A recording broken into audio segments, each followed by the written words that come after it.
আজ রবিবার, রবিবারে মাছ আনতে গিয়ে দেখো ইলিশ মাছ পেয়েছে নাকি, ইলিশ মাছ বড় বড়ই আছে, জোড়া ইলিশ, বেশ ভালোই বড় আছে জোড়া ইলিশ।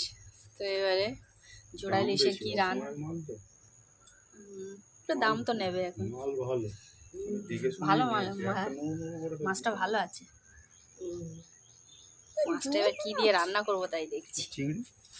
আর চিংড়ি আছে, আজকে আর বললাম মাংস আনতে হবে না, ইলিশ মাছ পেয়েছে বলে আমি বললাম মাংস আনতে হবে না, চিংড়ি আছে। ইলিশ মাছগুলো আমার শাশুড়ি কেটে দিয়েছে, আমি নুন হলুদ মাখিয়ে রেখেছি, চিংড়িগুলো বার হয়েছে।